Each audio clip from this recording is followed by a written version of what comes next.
You are being measured. You feel it as a constant, low-voltage hum beneath the surface of your interactions. A question is posed, not for its answer, but to watch you formulate one. A minor plan is challenged, not for logistics, but to observe the fortifications of your will. You leave these exchanges feeling strangely depleted, morally confused, as if you've lost a game you never agreed to play. You scramble for the right words, the correct empathetic posture, the perfectly calibrated response that will finally bring peace. It never comes. The goalposts shift.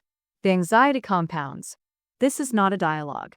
It is an audit, a silent, relentless assessment of your psychological infrastructure, what those who understand power dynamics call your frame, your personal sovereignty, your center of gravity. And you are failing because you are using a modern map to navigate a primordial landscape. You are speaking the language of therapy and mutual validation while her ancient subconscious speaks the language of survival and adaptive fitness. You are trying to be understood when you are, in fact, being stress tested. The modern condition has rendered you perceptually blind to this. You've been taught that all conflict is pathology, that a strong man is a silent suppressor of his own instincts, that accommodation is virtue. This is a lie that weakens you. It pathologizes your natural biological instincts while ignoring hers. You are trying to solve a collaborative problem when you are being subjected to a series of unilateral trials. Your confusion, your walking on eggshells, your slow erosion of self-trust. These are not signs of a failing relationship. They are symptoms of a failing frame, a structure collapsing under a pressure it does not recognize. In this dissection, we will expose the 7 hidden signs of this testing protocol. We will move beyond the superficial content of arguments and excavate the archetypal drama.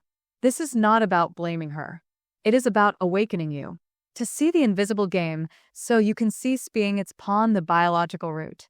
To comprehend this, you must first strip away the veneer of civilization. Erase the restaurants, the texting, the social media personas. Go back to the bare soil of existence. Survival. For the overwhelming span of human history, the biological calculus for a woman was catastrophic and direct. The choice of a mate was the single greatest determinant of whether she and her offspring would survive the next winter, the next predator, the next rival clan.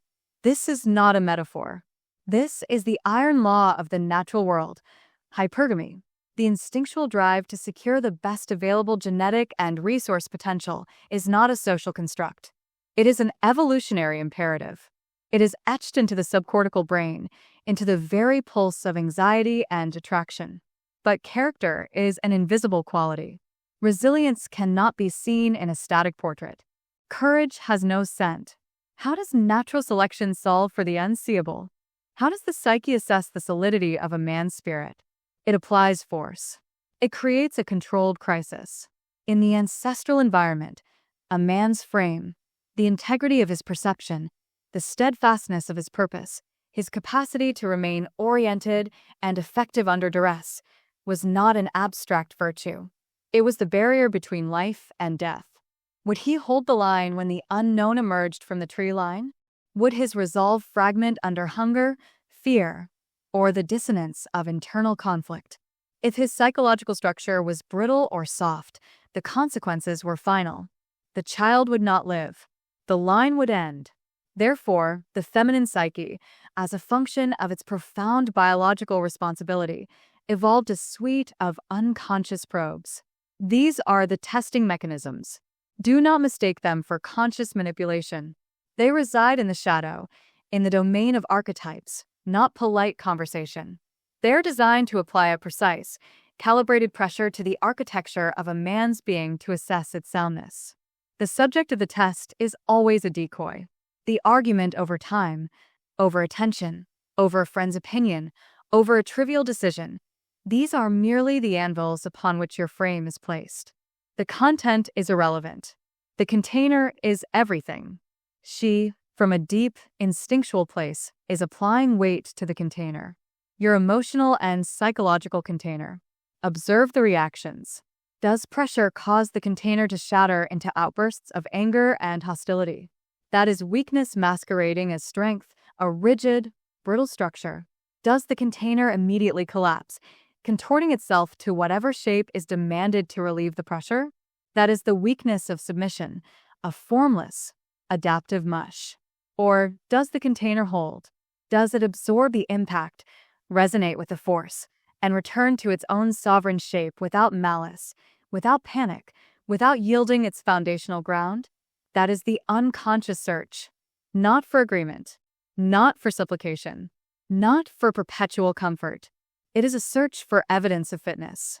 Fitness defined as the ability to confront chaos, be it external threat or internal emotional turbulence, and generate order. To be an unmoved mover. To provide the psychological stability that is the modern equivalent of the safe cave and the reliable fire.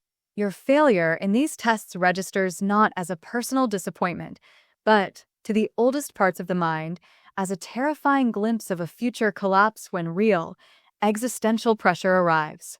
Your success communicates the deepest possible security. The world is harsh, but here, with this man, at the center of his own being, there is a shelter that will not blow away.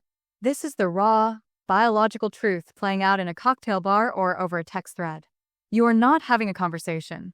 You are on a primordial stage, and the set has been dressed in modern furniture. The lion is no longer a physical beast. It is the chaos of an uncertain life, of dwindling resources, of social betrayal, of meaningless suffering. The question her instinct is asking is simple. When that lion comes, and it always comes, will this man see it, face it, and handle it? Or will he be the first to run, or worse, be oblivious that it is even there?